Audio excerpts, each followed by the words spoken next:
Hai Tribuners, apa kabar? Semoga selalu semangat ya di hari Senin ini. Ratu Sejati menemani Anda di Live Travel Update 11 Oktober 2021. Sejumlah informasi seputar destinasi wisata akan Ratu hadirkan untuk Anda yang tentunya bisa jadi referensi melepas penat akhir pekan nanti. Disampaikan secara langsung bersama sejumlah reporter kami, inilah Travel Update selengkapnya. Baik, Tribuners, informasi pertama, ada tempat wisata di Wonogiri, Jawa Tengah yang sudah mulai beroperasi. Satu di antaranya adalah Pantai Nampu yang ada di Kecamatan Paranggupito, Wonogiri. Pantai Nampu kembali dibuka setelah sempat ditutup karena pandemi. Kabarnya Tribuners, setelah dibuka, ratusan pengunjung langsung memadati bibir pantai dan area di sekitarnya. Hal ini juga langsung dimanfaatkan oleh pedagang sekitar untuk meraup rezeki. Soal kondisi terkini Pantai Nampu yang sudah dibuka, sekarang sudah terhubung dengan jurnalis Tribun Solo, ada Erlangga Bima Sakti di sana. Halo, selamat sore Erlangga. Halo, selamat sore Erlangga. Selamat sore Ratu. Baik Erlangga, bagaimana tanggapan pengelola pantai begitu terkait kondisi Pantai Nampu yang diserbu wisatawan setelah dibuka? Ya, terima kasih untuk waktunya. Jadi Ratu dan Tribuners, karena memang kemarin tuh hari pertama setelah akhir pekan pertama setelah diizinkan beroperasi tempat-tempat wisata di Wonogiri. Nah, pengelola mengaku belum melakukan persiapan khusus. Jadi memang pengelola pun sempat kaget karena ternyata banyak ratusan mobil pribadi, mobil pariwisata maupun komunitas sepeda motor juga memadati Pantai Nampu sejak pagi hari. Nah, karena kondisi itu memang sebenarnya belum ada persiapan khusus dari pengelola. Jadi di tempat yang biasanya untuk membayar retribusi nggak ada. Jadi pengunjung langsung bebas masuk tanpa tiket masuk. Kemudian di tempat parkir juga, tempat parkir belum sempat disiapkan dan bayarnya pun seikhlasnya. Jika dikasih ya udah, kalau dikasih ya diminta gitu. Baik, kemudian tadi disebutkan bahwa belum ada persiapan khusus dari pihak terkait soal kedatangan ratusan wisatawan begitu ya. Lalu setelah melihat akhir pekan kemarin ternyata wisatawannya membludak begitu. Apakah ada persiapan yang dilakukan? Menurut keterangan pengelola, nanti akan ada setelah kejadian kemarin itu akan ada evaluasi tentang misal di akhir pekan nanti akan seperti apa, akan ada evaluasi lanjutan bersama pengelola. Kemudian camat juga akan mengatakan bahwa akan ada evaluasi atas kondisi yang terjadi di Pantai Nampu kemarin.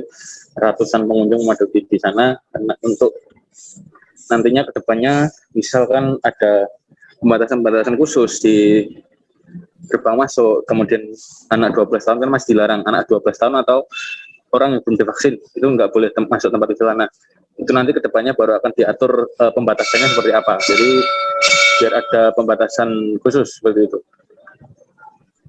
Oke, baik. Kemudian untuk dampak dari kedatangan ratusan wisatawan untuk warga setempat seperti apa, Erlangga? Nah, warga setempat pun yang biasa berjalan di sana juga kaget karena di hari Sabtunya mereka mengaku pengunjung di Pantai Nampu itu bisa dihitung dengan jari, hanya ada puluhan mungkin. Jadi di hari Minggunya mereka tidak melakukan persiapan khusus dan kaget ternyata pengunjung banyak, bahkan banyak pedagang juga yang kemarin mengaku kulaan barang dagangan secara mendadak. Jadi melihat wisatawan datang, mereka perlu beli barang-barang yang akan dijual seperti minuman, kemudian makanan kecil, rokok dan peralatan seperti peralatan mandi, sandal jepit begitu. Mereka baru secara mendadak berbelanja untuk dijual lagi gitu. Baik Erlangga, kemudian untuk evaluasi tadi sudah sempat disebutkan ya bahwa pihak pengelola akan menyediakan beberapa orang dan tentunya memperketat peraturan. Ada hal lain yang akan dilakukan ke depannya, Erlangga? Ya mungkin ke depannya nanti menurut keterangan pengelola di depan akan ada pembatasan, kemudian jika kan boleh dibuka asalkan tidak kapasitas maksimal. Jadi itu nanti akan dikaji oleh pengelola bagaimana kedepannya nanti melakukan batasannya. Apabila yang belum divaksin bagaimana nanti baru akan dievaluasi oleh pengelola begitu. Baik, terima kasih Erlangga atas informasinya hari ini. Selamat bertugas. Ya, sama-sama Ratu. Baik, Tribuners, dari Wonogiri, Jawa Tengah kita ke Manado, Tribuners. Ada satu lokasi wisata yang mengangkat tema perkebunan. Namanya adalah The Moat Boltim. Lokasinya berada di pintu masuk Kabupaten Boltim, tepatnya berada di Desa Modayak. Katanya Tribuners, The Moat Boltim ini sangat indah. Terus ada taman bunga dan tentunya ada kebun stroberi. Supaya nggak makin penasaran, sudah ada Nilton Dorado yang akan melaporkan. Halo, selamat sore Nilton. Selamat sore rekan Ratu. Baik Nilton, boleh disebutkan jarak yang harus ditempuh dari Kota Manado ke kebun stroberi di Muat Boltim ini dan seperti apa aksesnya? Boltim adalah salah satu kabupaten di Bulmong Raya. Jadi Bulmong Raya itu ada 5 kabupaten kota. Kalau dari Kota Manado sendiri itu aksesnya cukup jauh karena bandara untuk pengunjung, bandara untuk wisatawan ada di Kota Manado itu sekitar 4 jam sampai 5 jam dari Manado ke Boltim. Tapi akses jalannya sudah sangat bagus. Dan kalau dari Kota Manado, ibu kota ke kebun stroberi Demoat itu sekitar 4 jam. Tapi kalau dari Kota Mobagu itu hanya sekitar 20 menit dan akses jalannya sudah sangat bagus. Tapi dia tempatnya sedikit menanjak, dia harus ke puncak dan udaranya juga sangat sejuk sih. Lalu untuk keunikan dari tempat wisata kebun stroberi The Muat Boltim ini tentunya ada kebun stroberinya dong. Lalu ada keunikan apa lagi selain kebun stroberi? Selain kebun stroberi, tepat di bawah kebun stroberi ada sebuah danau kecil, yaitu danau vulkanik dari Gunung Ambang. Nah, danau ini biasanya menjadi spot foto untuk masyarakat dan pengunjung yang datang ke kebun stroberi Demoat. Nah, selain danau, pengelola juga menyiapkan menanam berbagai bunga dengan macam warna yang bisa dijadikan tempat foto. Ini yang menjadi daya tarik dari wisatawan kemudian datang untuk berfoto dan berselfie di Demoat Stroberi. Lalu untuk bisa menikmati semua hal yang sudah disebutkan tadi oleh Nilton, dari pemandangan, kemudian kebun stroberi, lalu tadi ada danau kecil juga. Berapa biaya yang harus kita bayarkan, Nilton? Sebenarnya biayanya sangat murah. Itu per orangnya hanya dipatok 6.000. Kendaraan juga dipatok 6.000. Jadi kalau datang itu sekitar kalau berdua atau berkeluarga sedikit murah. Tapi yang untuk harga kebun stroberi Demoat juga kan sering menjadi tempat bagi tempat private untuk pasangan yang akan menikah. Mereka sering menjadikan Demoat Stroberi sebagai tempat private. Itu agak sedikit mahal sih. Untuk sekali private di situ dibanderol harga sekitar 200 ribuan. Dan setiap minggu akan ada pasangan yang private di situ. Tapi fasilitasnya cukup lengkap karena ada kafe juga di dalamnya sih. Oke, baik, berarti selain kebun stroberi, kemudian tadi ada danau dan juga ada taman bunga, ada kafe juga di dalamnya. Ya. Lalu ada fasilitas apa lagi di dalamnya, Nilton? Selain kafe, pengelola juga menyiapkan biasanya untuk hari Minggu itu ada live musik dan beberapa makanan-makanan yang sangat terjangkau. Selain itu, spot fotonya juga sangat bervariatif, mulai dari yang mengangkat tema danau, ada yang mengangkat tema bunga-bunga, ada juga yang mengangkat tentang kebun stroberi. Fasilitasnya cukup lengkap dengan harga, tapi dengan harga terjangkau yaitu Rp6.000 saja dengan Baik, terima kasih Nilton atas informasinya, dan untuk warga Manado atau yang sekitar Manado bisa menjadi salah satu tujuan destinasi wisata di akhir pekan nanti. Terima kasih Nilton. Siap, satu. Selanjutnya Tribuners Selatu akan ajak ke sungai terbesar di Kalimantan Timur, yaitu Sungai Mahakam. Dulunya kawasan tepi Sungai Mahakam ini dikenal sebagai kawasan yang rawan perbuatan negatif dan remang-remang. Tapi sekarang sudah berubah cantik dengan adanya Mahakam Melampion Garden atau MLG. Nah, setelah bersolek dengan MLG, kini ada Mahakam Riverside Market atau Marimar, Tribuners. Lokasinya masih berdampingan dengan MLG. Nah, katanya lokasi Marimar ini mirip dengan telenovela Meksiko di tahun 1994. Seperti apa ya, dan ada apa saja di sana? Sudah ada Nefrianto Hardi. Halo, selamat sore, Nefrianto. Ya, sore. rekan Baik, Ratu.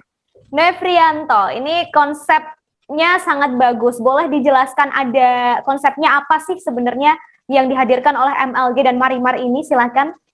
Baik, Mahakam Lampion Garden, kemudian juga Mahakam Riverside Market atau yang dikenal dengan Marimar. Konsepnya sebenarnya penataan tepian sungai ya, dengan taman, kemudian juga disediakan tempat nongkrong, juga yang jelas namanya Mahakam Lampion Garden. Di situ juga tersedia sejumlah lampion dengan berbagai motif, motif flora dan fauna, kemudian ada juga motif sepeda, juga beca, kemudian spot foto yang disediakan seperti itu. Jadi konsepnya itu memang pengelolaan jalur tepian di Sungai Mahakam. Lalu untuk bisa masuk ke MLG dan juga Marimar, ini adakah tiket yang harus kita bayarkan, Nefrianto? Ya, untuk MLG rekan Ratu ini tiketnya itu Rp15.000 per orang. Kemudian untuk Marimar itu gratis ya, hanya nanti membayar kuliner ataupun apa yang pesan di situ. Kan ada 60 tenan ya, 60 tenan. Kemudian juga di MLG juga ada tenan kuliner, hanya tidak sampai 60 tenan gitu. Dengan semua luas lahan baik Marimar maupun MLG itu sekitar 1 hektar. Jadi yang bisa disediakan itu di MLG juga termasuk ada virtual game untuk anak-anak, kemudian tempat bermain untuk anak-anak juga ada. Kemudian juga tersedia sepeda, toilet tersedia, dan demikian. Oke. Kemudian tadi sudah dijelaskan bahwa ini adalah tempat wisata yang berada di pinggir sungai begitu ya. Lalu ada Marimar ini seperti tempat makan begitu, sentra makan. Nah, di sini di situasi pandemi saat ini bagaimana prokes yang diberlakukan di MLG dan di Marimar, Nefrianto? Ya, prokes di MLG maupun Marimar di sini tetap berjalan. Ada alat pengukur suhu, kemudian selalu diberikan warning ya, ataupun pemberitahuan melalui pengeras suara untuk ingat selalu protokol kesehatan. Kemudian sejak buka sekitar jam 16 sore sampai dengan jam 22 malam itu selalu ya, terus diingatkan untuk protokol kesehatan. Lalu Nefrianto, saya ingin tahu sejauh ini kan berarti Nefrianto juga sudah berkunjung ke Marimar dan juga ke MLG. Boleh dijelaskan soal ketaatan dari para pengunjung begitu terhadap protokol kesehatan yang diberlakukan? Kalau ketaatan terhadap protokol kesehatan saya kira sudah taat ya, karena mereka biasanya kalau mereka menggunakan masker itu pada saat ngobrol ataupun pada saat di luar makan atau minum ya. Mereka makan begitu, ini sudah aktivitasnya ya, sudah mereka tetap prokes. Kemudian masker dikenakan ketika sudah aktivitasnya jalan-jalan, berfoto, ataupun mereka setelah makan maupun minum itu kan. Untuk protokol kesehatannya. Oke. Kemudian Nefrianto kan ini juga sudah berkunjung ke Marimar. Sudah mencoba kuliner apa saja di sana? Oh ya, di Marimar ini ada 60 stand ya. Itu saya sudah mencoba kuliner mulai dari nasi bakar, kemudian nasi ceker yang rasanya itu balado atau umumnya pedas, kemudian ada beraneka macam jenis kopi, ya, kemudian minuman jus, ada pula bakso, mie ayam, itu sudah pernah saya coba. Oke, dari semua makanan yang sudah dicoba oleh Nefrianto, makanan dan juga minuman, yang paling akan Anda rekomendasikan untuk Tribuners, yang mana, Nefrianto? Saya boleh rekomendasikan nasi bakar boleh, kemudian cemilan, aneka cemilannya juga enak. Bakso juga enak lah. Oke. Baik, Alapan. terima kasih. Terima kasih Nefrianto atas informasinya hari ini. Selamat bertugas kembali. Baik, Tribuners, ada satu lokasi di Padang yang sering jadi tujuan para wisatawan, terutama wisatawan lokal. Puncak Lawang yang berada di Kabupaten Agam, Tribuners. Lokasinya berada di ketinggian 1210 mdpl, sehingga sangat sejuk dan tentunya dengan panorama yang sangat indah. Ada beberapa permainan juga Tribuners yang disediakan di sana, jadi sepertinya lokasi ini akan sangat pas bila digunakan untuk berlibur bersama keluarga besar. Supaya tahu lebih banyak soal Puncak Lawang, sudah ada Rizka Desri di sana. Halo, selamat sore Rizka. Selamat sore rekan Ratu. Baik Rizka, tadi sudah disebutkan ya bahwa lokasinya ada di ketinggian. Lalu untuk bisa sampai ke Puncak Lawang, aksesnya seperti apa? Ya, Kabupaten Agam ini kan terletak di merupakan salah satu kabupaten di Sumatera Barat. Ada dari 19 kabupaten kota rekan Ratu. Nah, Kabupaten Agam ini tentunya memiliki lokasi-lokasi wisata yang menarik. Nah, salah satunya Puncak Lawang. Nah, untuk akses ke sana bisa dari Kota Padang, dari ibu kota provinsi.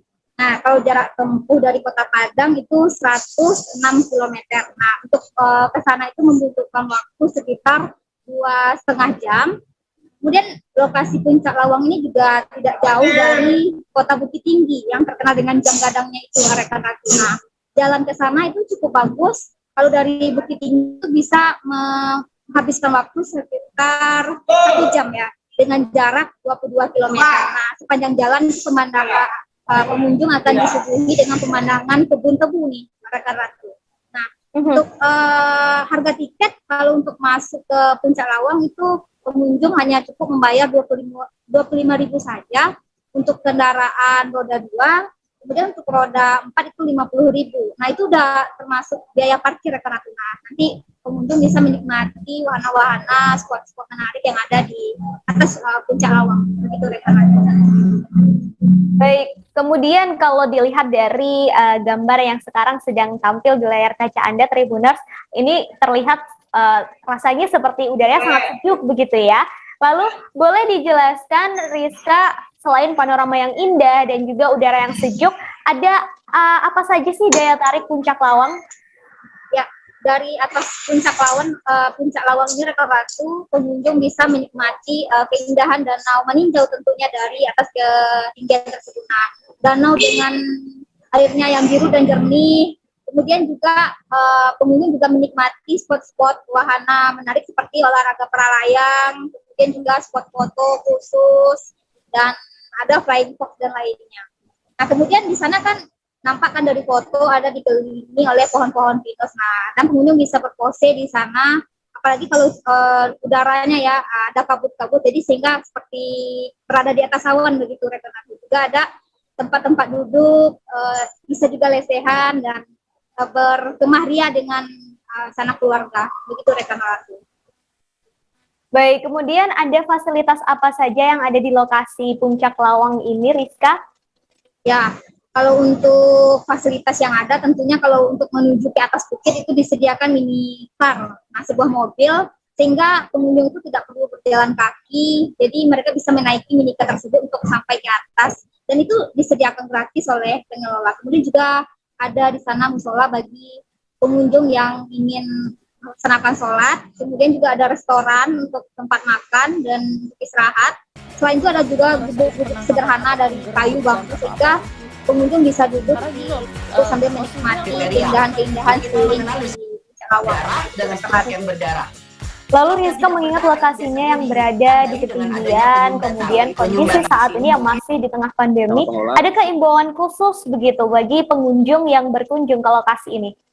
Nah, untuk bagi pengunjung kan Puncak Lawang ini berada di atas ketinggian. Di sana itu tidak ada pagar pembatas rekan Ratu. Jadi untuk anak-anak diharapkan hati-hati, orang tua bisa menjaga anak-anaknya agar tidak berada di tepi-tepi bukit itu gitu. Juga karena di bawahnya jurang dan danau gitu. Kemudian di sana kan untuk berangkat ke sana itu harus memperhatikan cuaca juga Ratu, perkiraan cuaca. Karena kalau misalnya hujan itu ke sana aksesnya jalannya berbelok, jadi untuk mengantisipasi hal-hal yang tidak kita inginkan juga kan pengunjung juga harus menyediakan mantel atau sejenisnya gitu, karena cuaca kan tidak apa juga untuk daerah-daerah yang sejuk seperti itu. Kemudian juga untuk ke sana diharapkan juga tetap menerapkan protokol kesehatan. Di sana emang ada disediakan untuk misalnya tempat cuci tangan, dan tapi masker dan segala macam tidak disediakan, jadi pengunjung bawa sendiri. Jadi tetap mengikuti protokol kesehatan. Kalau misalnya duduk makan bersama keluarga,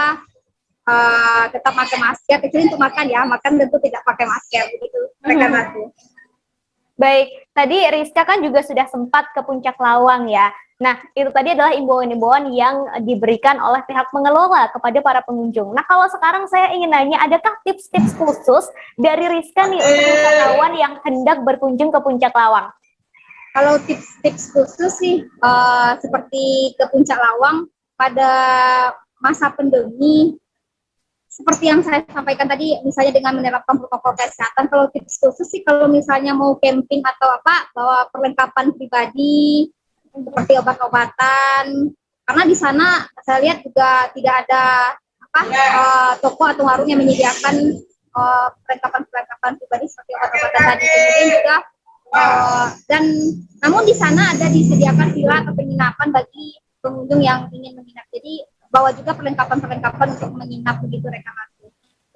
Baik, terima kasih Rizka atas informasinya, dan untuk Anda yang hendak berkunjung ke Puncak Lawang, Ratu sarankan untuk jangan lupa pakai jaket ya, jangan sampai salah kostum juga, karena kalau dilihat tadi penuh kabut, pasti suasananya sangat dingin. Gitu ya Rizka ya. Ya, rekan Ratu. Baik, terima kasih Rizka atas informasinya, selamat bertugas kembali. Dan Tribuners, setelah ini masih akan ada informasi seputar destinasi wisata di kota-kota lain. Jadi tetap bersama kami. Oke, apa kabar Bang Arif di sini untuk strateginya? Kalau saya sendiri di Jumit 37 ini yang semalam baru mulai, Apa yang dirasakan Kak Hitam? Sebenarnya aku nggak ngerasa itu penangkapan atau penggerbegan atau apapun itu. Karena gini loh, posisinya aku kriteria. Jadi kita mengenal disebut dengan stroke yang tidak berdarah dengan stroke yang berdarah. Stroke yang tidak berdarah itu biasanya ditandai dengan adanya penyumbatan. Kalau itu penyumbatan di sini mungkin pikirnya tidak ke situ kali ya, tapi kalau di Korea atau di Kamboja itu ada beberapa paper yang saya itu mas, ya dulunya tukang koran. Oh gitu ya, Tukang koran. Ya, saya baca itu Pak. Tuh kan pernah baca kan? Ya. Jadi kalau saya jadi tanggang itu udah bersyukur banget.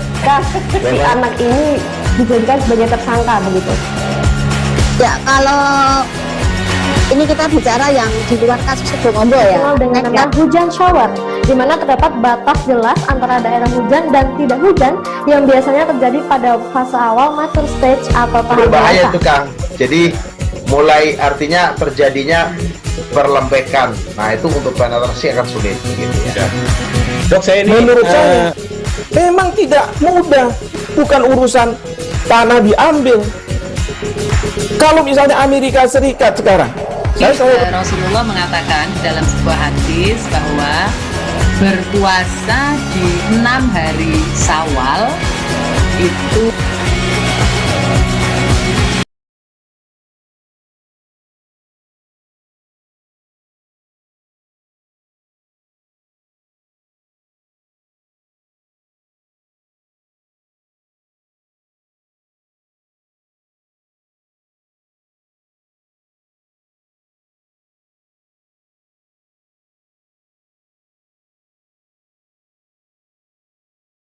Oke, apa kabar Bang Arif di sini untuk strateginya? Kalau saya sendiri di Jumit 37 ini yang semalam baru mulai, Apa yang saya dirasakan udah Kak Hitam? Sebenarnya aku nggak ngerasa itu penangkapan atau penggerbegan atau apapun itu.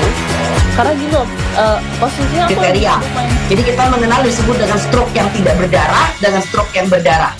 Stroke yang tidak berdarah itu biasanya ditandai dengan adanya penyumbatan. kalau itu penyumbatan di sini mungkin pikirnya tidak ke situ kali ya, tapi kalau di Korea atau di Kamboja itu ada beberapa paper yang saya itu mas, ya dulunya tukang koran. Oh gitu ya, Tukang koran. Ya, saya baca itu Pak. Tuh kan pernah baca kan? Ya. Jadi kalau saya jadi tanggang itu udah bersyukur banget. si anak ini dijadikan sebagai tersangka begitu. Ya, kalau Ini kita bicara yang di luar kasus Sibolombo ya. Dikenal dengan nama hujan shower, di mana terdapat batas jelas antara daerah hujan dan tidak hujan yang biasanya terjadi pada fase awal mature stage atau tahap berbahaya dewasa. itu Kang. Jadi mulai artinya terjadinya perlembekan. Nah itu untuk penetrasi akan sulit gitu ya. Dok, saya ini Menurut saya memang tidak mudah, bukan urusan tanah diambil. Kalau misalnya Amerika Serikat sekarang, Rasulullah mengatakan dalam sebuah hadis bahwa berpuasa di 6 hari Syawal itu. Oke, apa kabar Bang Arif di sini untuk strateginya? Kalau saya sendiri di Jumit 37 ini yang semalam baru mulai, saya udah Sebenarnya aku nggak ngerasa itu penangkapan atau penggerbegan atau apapun itu, karena gini loh, posisinya aku kriteria. Jadi kita mengenal disebut dengan stroke yang tidak berdarah dengan stroke yang berdarah. Stroke yang tidak berdarah itu biasanya ditandai dengan adanya penyumbatan. Kalau itu terjadi di sini mungkin pikirnya tidak ke situ kali ya, tapi kalau di Korea atau di Kamboja itu ada beberapa paper yang saya itu Mas, ya dulunya tukang koran. Oh gitu ya. Tukang koran. Ya, saya baca itu Pak. Tuh kan, pernah baca kan? Ya. Jadi kalau saya jadi tangga, itu udah bersyukur banget. Nah, si anak ini dijadikan sebagai tersangka begitu. Ya kalau ini kita bicara yang di luar kasus Sibolombo ya. Dikenal dengan nama hujan shower, di mana terdapat batas jelas antara daerah hujan dan tidak hujan yang biasanya terjadi pada fase awal mature stage atau tahap Berbahaya dewasa. itu Kang. Jadi mulai artinya terjadinya perlembekan. Nah itu untuk penetrasi akan sulit gitu ya. Dok, saya ini menurut saya memang tidak mudah, bukan urusan tanah diambil. Kalau misalnya Amerika Serikat sekarang, Rasulullah mengatakan dalam sebuah hadis bahwa berpuasa di 6 hari Syawal itu. Oke, apa kabar Bang Arif? Terima kasih Tribuners, Anda masih di live travel update bersama saya Ratu Sejati. Setelah tadi di segmen 1 kita jalan-jalan, nah sekarang Ratu mau ajak Tribuners untuk berwisata kuliner, menikmati makanan di Banyumas, tepatnya di Taman Wisata Sentana yang berada di Dusun Kalicawang, Desa Banjarpanepen, Kecamatan Sumpiyuh. Anda bisa menikmati sate Tribuners, tapi bukan sembarang sate. Bukan sate ayam, bukan juga sate kambing, melainkan sate bebek. Unik sekali ya Tribuners. Ada hal unik lainnya karena satenya sepanjang 50 cm atau setengah meter. Kira-kira seperti apa ya penampakan sate bebek dan seperti apa rasanya? Sudah ada Putra Sejati di sana. Halo, selamat sore Putra. Halo, selamat sore Ratu. Baik, Putra, ini baru pertama kalinya saya mendengar ada sate bebek. Ini ide awalnya dari mana? Terutama untuk sate bebek setengah meter ini. Silahkan Putra. Baik, memang di Kecamatan Sumpiyuh, Kabupaten Banyumas ini memang identik dengan olahan sate bebeknya. Di Banyumas memang sudah banyak kabar masyarakat mengenal sate bebek yang berasal dari wilayah Sumpiyuh. Namun, dari pengelola wisata Sentana ini ingin memunculkan sebuah inovasi baru yang lain daripada yang lain, agar supaya pamor atau image dari sate bebek yang berasal dari Kecamatan Sumpiyuh ini bisa lebih dikenal dan banyak orang yang mengetahui mengenai cita rasa dari sate bebek ini. Oleh karena itu, pemilik dari Taman Wisata Sentana ini mencoba membuat inovasi sate dengan panjang setengah meter. Nah, untuk sate sepanjang setengah meter ini kurang lebih kalau misalkan diibaratkan itu setara seperti 5-10 tusuk sate yang pada umumnya kita makan. Dan dalam satu tusuk itu kurang lebih ada 20-30 potong daging bebek dalam satu tusuk itu, Ratu. Oke, lalu untuk proses pembuatannya seperti apa dan kesulitannya ada di mana gitu Putra? Karena kan ini setengah meter ya, itu pasti tidak mudah untuk membuatnya. Silakan Putra. Betul. Memang dari pemilik Taman wisata itu sendiri mengakui memang kesulitannya adalah proses pembuatannya, terutama adalah proses menusuk daging-daging itu. Karena kalau misalkan kita ketahui, sate pada umumnya itu kan berukuran 10-15 cm. Namun ini dengan bambu khusus, itu proses penusukannya juga agak sedikit rumit.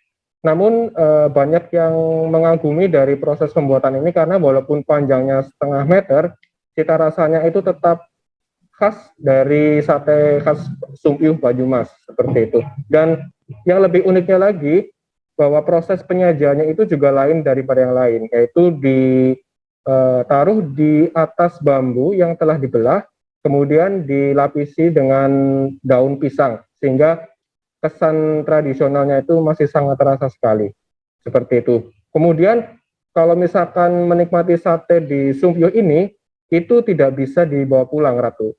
Karena panjangnya setengah meter, otomatis kalau misalkan dibungkus itu akan susah. Sehingga warga yang ingin menikmati sate Sumpyuh atau sate setengah meter ini harus menikmatinya di tempat.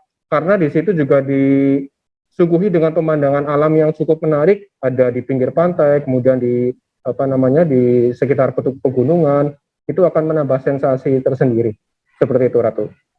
Oke, lalu saya ingin tahu apakah semua pedagang sate bebek di lokasi itu menjual sate bebek sepanjang setengah meter atau seperti apa? Atau hanya ada di lokasi ini saja, Putra?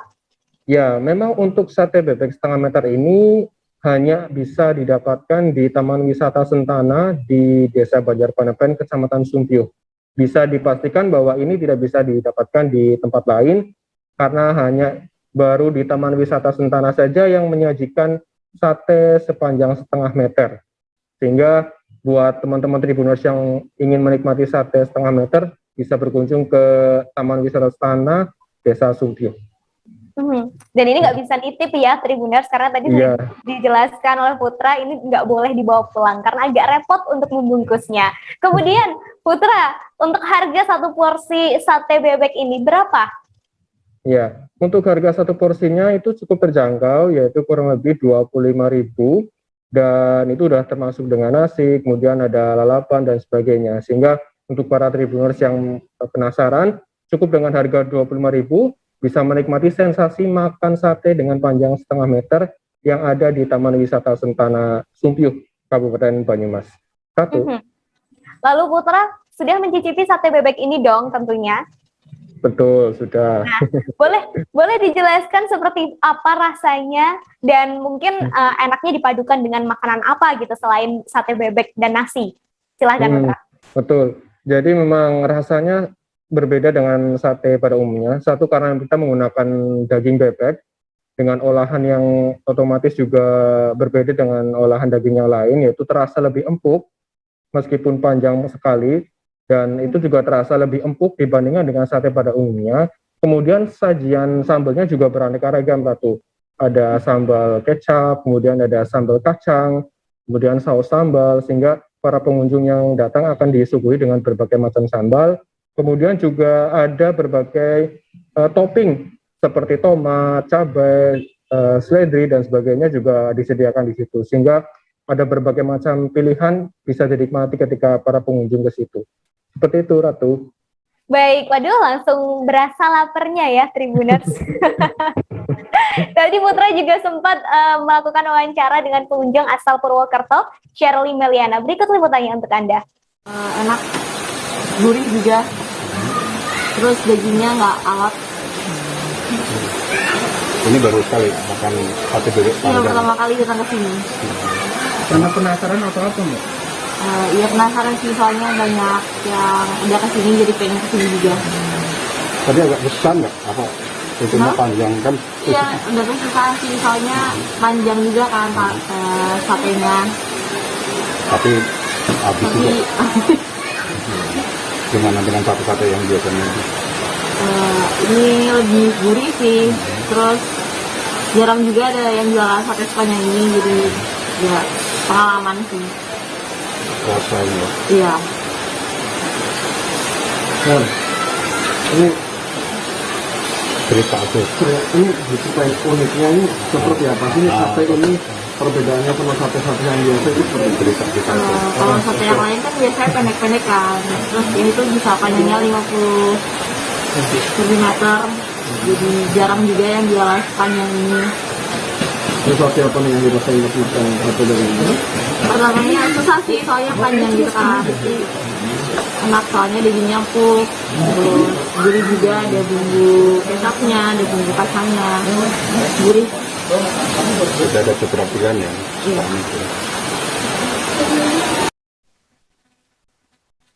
Baik, Tribuners, dari Banyumas kita ke Lampung. Wisata pantai kini memang mulai ramai dikunjungi warga ya setelah kasus COVID-19 di Indonesia mulai menurun. Satu di antaranya adalah Pantai Grand LT Krakatoa, Kalianda, Lampung Selatan. Bahkan nggak sedikit pengunjung wisata yang berasal dari luar Lampung, seperti dari Palembang dan juga Jakarta. Dikunjungi banyak wisatawan, tentunya ada yang menarik dari Pantai Grand LT Krakatoa ini. Untuk mengetahuinya sudah ada Sulis Setia di sana. Halo, selamat sore, Sulis. Ya, selamat sore, rekan Ratu. Baik, Sulis, bisa diceritakan bagaimana serunya menikmati weekend di Pantai Grand LT ini? Silakan. Ya, pastinya. Kondisi pantauan Tribun Lampung sendiri di pantai yang ada di Grand LT Krakatoa Kalianda ini sudah ramai dari pagi bahkan hingga menjelang petang. Terlebih di weekend tingkat kunjungan itu bisa 100% kalau diturutin ya. Namun untuk penerapan prokes, jadi dari pihak Grand LT juga melakukan pembatasan. Selain itu untuk protokol kesehatan sendiri, masyarakat juga tidak perlu khawatir untuk berkunjung di sana karena semua diterapkan sesuai prosedur. Terlebih sudah menerapkan CHSE seperti itu. Dan untuk pengunjungnya sendiri beragam ya dan berasal dari tidak hanya di Bandar Lampung maupun Lampung, namun juga dari luar Lampung. Demikian rekan Ratu. Baik, lalu di Grand LT ini ada fasilitas dan ada spot apa saja? Ya, bisa saya gambarkan bahwa di Grand LT ini ada dua tipe kunjungan, ada yang menginap dan juga sekedar berrekreasi. Dan untuk wahana di sana ada beragam juga, mulai dari permainan anak, misal kita menyewa mobil atau sepeda elektrik seperti itu, dan juga bisa melakukan wisata air. Di sana sudah ada spot permainan air seperti banana boat dan lain-lain. Selain itu juga ada beragam spot-spot foto yang kekinian yang dihadirkan, dan itu baru di-launching oleh pihak Grand LT sendiri. Demikian rekan Ratu. Baik, lalu untuk jam operasionalnya, kemudian tadi sudah sedikit dijelaskan tentang protokol kesehatan juga. Boleh dijelaskan lagi? Ditambah untuk tiket masuk ya, Sulis? Ya, siap-siap. Untuk di Grand LT Krakatoa ini, bagi pengunjung yang tidak menginap, bisa berkunjung dari pukul 8 pagi hingga pukul 6 petang atau 18.00 WIB. Dan untuk tiket masuk pengunjung itu mulai dari 50.000. Di sana sudah ada beragam fasilitas yang itu nabut, itu ada sewa tersendiri juga. Biasanya rombongan seperti itu. Mengenai hal lain yang bisa dinikmati di sana juga tersedia resto, sehingga pengunjung yang menikmati wisata alam, terutama wisata pantai, juga ketika lapar nih bisa langsung ke resto yang ada di Grand LT sendiri. Untuk penerapan protokol kesehatan, setiap pengunjung wajib dilakukan pengecekan suhu dan juga menggunakan hand sanitizer. Sementara untuk misal pengunjung yang hendak melakukan acara perkantoran seperti meeting, itu prokesnya juga ketat ya, karena dia di dalam ruangan. Dan untuk wisata air, pantauan Tribun Lampung saat berada di lokasi itu karena memang eksklusif pantainya, jadi tidak ada terjadi penumpukan pengunjung. Kalaupun ada, itu hanya satu keluarga seperti itu, terus keluarga lain di sisi yang lain seperti itu. Mungkin dari sisi masyarakat juga sudah sadar akan penerapan prokes sendiri. Demikian rekan Ratu.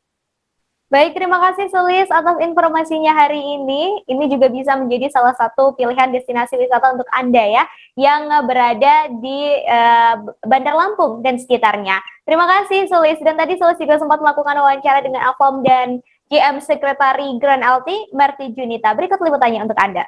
Kamu wajib menggunakan masker selama berada di Grand LT. Untuk tempat cuci tangan masih kita sediakan, ada beberapa titik tempat cuci tangan yang sudah kita siapkan. Kemudian untuk saat sarapan pun kita masih menyediakan untuk hand gloves, jadi tamu wajib menggunakan hand gloves saat mengambil makanan. Oke. Kemudian untuk lain-lainnya masih seperti sebelumnya, tetap kita jalankan untuk di prokesnya seperti itu. Dari kapan kita menerapkan CHS ya, Mbak? Untuk CHSE kita sebenarnya dari di tahun lalu kurang lebih di awal-awal itu sudah mulai kita terapkan untuk CHSE-nya dari awal pandemi ya. Itu mulai kita terapkan, mulai dari pertama kita dulu ada penyemprotan disinfektan. Cuma sejalan waktu disinfektan kan tidak diperbolehkan lagi untuk penyemprotan, jadi kita hanya menjalankan untuk yang prokes mulai dari suhu tubuh, kemudian masker, sama untuk yang prokes di ruang meeting dan lain-lain seperti itu. Dari kapan nih kita udah mulai ramai kunjungan? Kalau untuk kunjungan kita kemarin terkendala dengan PPKM, sempat terkendala dengan PPKM. Kemudian di awal Agustus itu PPKM sudah mulai longgar ya. Di akhir Agustus kita sudah mulai longgar PPKM. Jadi normal kembalinya di September kemarin. Oke, jadi udah mulai trafficnya tinggi. Trafficnya tinggi. Tingkat hunian atau okupansi itu sudah mulai terlihat kembali di September. Baik Tribuners, setelah jalan-jalan dan juga berwisata rasanya kurang komplit bila tidak membeli oleh-oleh. Dari Jambi kita beralih ke kota Solo, tepatnya ke Kampung Batik Lawean. Jadi di Kampung Batik Lawean ini tidak hanya menjadi sentra pengrajin, tetapi juga ada beragam oleh-oleh yang bisa dibawa pulang. Oleh-oleh dan camilan khas Solo ini bisa ditemukan di pusat oleh-oleh Makuto Solo. Penasaran apa saja oleh-oleh khas Solo yang bisa dibawa pulang? Sudah ada Ratna di sana. Halo, selamat sore Ratna. Selamat sore Ratu. Baik, Ratna boleh dijelaskan di mana lokasi dari Makuto Solo ini dan akses menuju ke lokasinya? Silakan. Ya, jadi Makuto Solo ini lokasinya ada di Jalan Dr. Rajiman, nomor 569 Lawean Solo. Untuk aksesnya sendiri tergolong mudah ya, karena lokasinya berada di pinggir jalan Dr. Rajiman. Jadi jika traveler itu lagi liburan di Kampung Batik Lawean, bisa langsung menuju ke Langgar Merdeka. Di sebelah barat Langgar Merdeka itulah tempatnya Makuto Solo. Lalu apa saja yang dijual di sana, Ratna, dan kemudian mungkin ada rekomendasi juga dari Ratna untuk traveler yang ingin belanja oleh-oleh khas Solo, kemudian sekalian harganya ya, ada di kisaran harga berapa? Oh ya, untuk Makuto Solo ini menyediakan berbagai macam camilan ataupun jajanan tradisional khas Solo. Selain itu juga ada makanan kekinian juga di sana yang dijual. Nggak cuma khas Solo saja sih, sebenarnya juga ada beberapa oleh-oleh dari daerah sekitaran Solo Raya seperti Madiun, Jogja, terus Dieng gitu juga ada di sana. Nah, untuk rekomendasinya sendiri, untuk traveler yang pengen cari oleh-oleh ikonik Solo itu bisa mencoba untuk membeli intip goreng atau juga keripik paru seperti itu, atau abon, serundeng, itu termasuk jajanan khas Solo. Untuk kisaran harganya sendiri, camilannya itu dibanderol cukup terjangkau ya, jadi harganya dari belasan ribu rupiah sampai yang paling mahal itu jenis abon itu di kisaran harga 60 ribuan. Lalu untuk jam operasional dari Makuto Solo ini dari jam berapa sampai jam berapa? Lalu karena kita masih ada di masa pandemi, untuk penerapan protokol kesehatannya bagaimana, Ratna? Ya, untuk jam bukanya sendiri, Makuto Solo ini buka setiap hari, mulai pukul 7:30 pagi sampai pukul jam 9 malam. Sebenarnya operasionalnya itu sampai jam 10, tapi karena ini kondisinya masih ya penyesuaian karena habis PPKM, jadi jam 9 malam sudah ditutup. Untuk protokol kesehatannya sendiri, di sini pengunjung juga diwajibkan untuk memakai masker ya. Selain itu juga tersedia hand sanitizer di beberapa sudut, jadi setelah pilih-pilih oleh-oleh atau camilan bisa membersihkan tangan dengan hand sanitizer tersebut. Serta juga ada penerapan penjagaan jarak social distancing seperti itu. Baik, terima kasih Ratna atas informasinya hari ini. Tadi Ratna juga sempat ngobrol dengan pemilik Makuto Solo, Manggih Susiawan. Berikut liputannya untuk Anda. Makuto pusat oleh-oleh yang ada di daerah Kabupaten Lawean. Kita berdiri kira sekitar awal tahun 2018.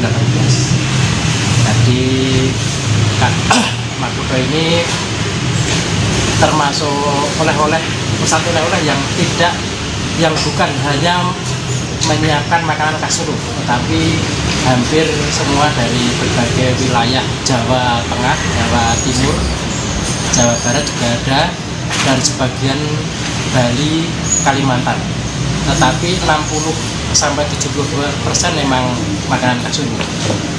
Recommended makanan yang ada di Makuto adalah keripik paru, keripik ceker, keripik belut, dan juga ada ampiang, brem Solo seperti ini. Jadi semua makanan tempo dulu yang khas Solo insya Allah ada di Makuto. Untuk jam buka kita jam 7.30, tutupnya jam 10 malam. Untuk penjualan offline memang kita dipusatkan di Lawean ini, tetapi bisa juga untuk online-nya ada di Tokopedia, Bukalapak, dan Shopee. Juga bisa pakai GrabMart. Jadi untuk via online, dan juga kita bisa penerangan lewat WhatsApp. Untuk setiap pembelian online akan kita layani untuk yang lebih detail lewat WhatsApp. Tetapi kalau ingin langsung dan sudah tahu keterangan barang, bisa langsung ke Tokopedia atau Bukalapak. Dari kota Solo kita ke Jambi, Tribuners, ada satu destinasi wisata yang selain bisa buat rekreasi juga bisa untuk menambah ilmu, terutama untuk anak-anak. Kebun Binatang Taman Rimba Jambi sempat tutup selama pandemi dan PPKM. Kini Kebun Binatang Taman Rimba kembali dibuka. Nah, setelah dibuka, Tribuners, kabarnya langsung kebanjiran pengunjung. Untuk itu sudah ada Fitri Amalia dari Tribun Jambi. Halo, selamat sore, Fitri. Halo, Fitri. Halo, selamat sore rekan Ratu. Baik, Fitri, boleh dijelaskan situasi Kebun Binatang Taman Rimba saat baru saja dibuka? Seperti apa tingkat kunjungannya? Silakan. Oke, salah satu destinasi wisata yang terdampak COVID-19 di Kota Jambi ini, salah satunya Kebun Binatang Taman Rimba Jambi ini. Pada saat pandemi meningkat di daerah Kota Jambi sendiri, itu berpengaruh terhadap tingkat kunjungan di Kebun Binatang Taman Rimba Jambi ini. Dan bahkan seperti rekan Ratu bilang tadi, Kebun Binatang Taman Rimba Jambi ini sempat tutup sementara karena pengetatan PPKM. Tapi saat ini keadaan di Kota Jambi sudah mulai berangsur membaik, dan begitu juga tingkat kunjungan di Kebun Binatang Taman Rimba Jambi. Jadi udah mulai meningkat nih rekan Ratu. Lalu boleh dijelaskan di hari apa saja nih pengunjung dikatakan mulai ramai untuk mengunjungi Kebun Binatang Taman Rimba ini? Oke, untuk terasa mulai meningkatnya kunjungan di Kebun Binatang Taman Rimba Jambi ini sudah 2 minggu belakangan ini, rekan Ratu. Hal itu juga disampaikan PLT UPTD Taman Rimba Jambi sendiri, Pak Mayong, dan meningkatnya itu mulai apalagi di hari Sabtu dan Minggu itu meningkatnya sudah mulai nampak nih. Oke, untuk pengunjung yang datang sebagai tambahan nih rekan Ratu, untuk hari biasa itu memang masih sepi ya, seperti terlihat pada video. Tapi untuk saat weekend, mulai dari Sabtu dan Minggu itu pengunjung sudah mulai meningkat sekitar 2.000 orang yang datang ke sini, rekan Ratu.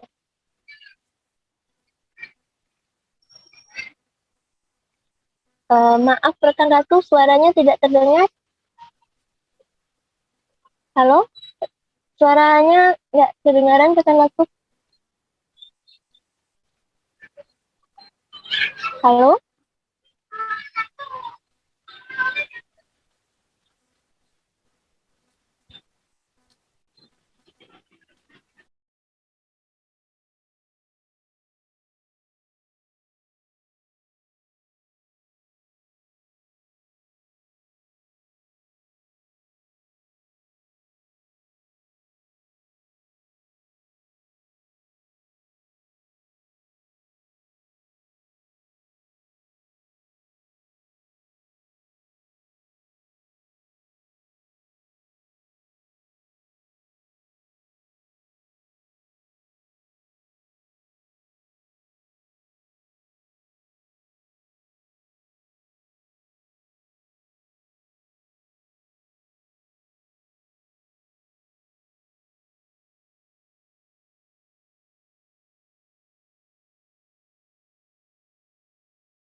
Baik, kemudian Fitri tadi boleh dijelaskan soal pengunjung yang datang ke kebun binatang Taman Rimba ini. Apakah hanya pengunjung wisatawan lokal yang berada di Jambi dan sekitarnya atau bagaimana? Enggak, untuk pengunjung kebun binatang Taman Rimba Jambi sendiri ini bahkan rata-rata banyak dari luar kota rekan Kato. Mulai dari Kabupaten Muara Jambi, Tungkal, Kerinci, Sungai Bahar, dan Sabak. Dan untuk pengunjung dari kota Jambi sendiri itu kebanyakan dari pelajar sekolah dasar, taman kanak-kanak, dan juga dari pondok pesantren. Begitu rekan Ratu. Baik, untuk koleksi satwa yang ada di kebun binatang Taman Rimba Jambi ini, boleh disebutkan ada apa saja, Fitri?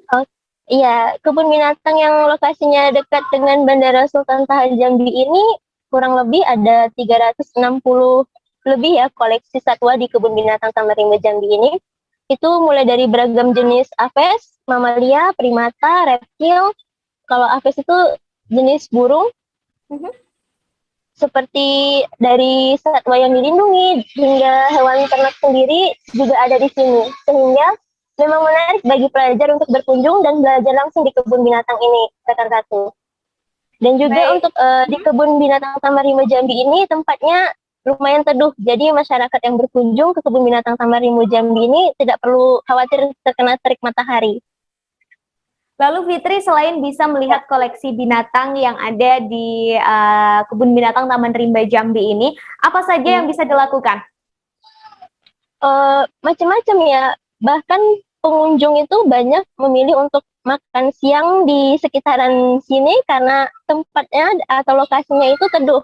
Jadi banyak yang membawa bekal atau besek nih ya untuk makan siang di sini bersama keluarga bahkan. Dan juga sebagai informasi tambahan ini bagi masyarakat yang akan berkunjung ke sini, walaupun pembatasan pengunjung sudah ditingkatkan sekitar dari 25% sampai 50% itu, masyarakat yang akan berkunjung ke kebun binatang Taman Rimba Jambi ini tetap harus melaksanakan proker ya atau menerapkan protokol kesehatan. Baik, terima kasih Fitri atas informasinya. Ini bisa menjadi salah satu pilihan tempat untuk berwisata bersama keluarga ya. Terima kasih Fitri, selamat bertugas kembali. Terima kasih. Nah, itu tadi Tribuners sederet destinasi wisata dari lokasi wisata, wisata kuliner hingga sentra oleh-oleh sudah Ratu berikan untuk Anda. Semoga bisa memberi inspirasi untuk berlibur bersama orang terkasih di akhir pekan nanti. Tapi tetap harus diingat ya, disiplin menerapkan protokol kesehatan dan peraturan PPKM yang berlaku. Saya Ratu Jati dan kru yang bertugas pamit. Selamat sore dan sampai ketemu di live travel update selanjutnya. Jangan lupa like, subscribe, dan share ya.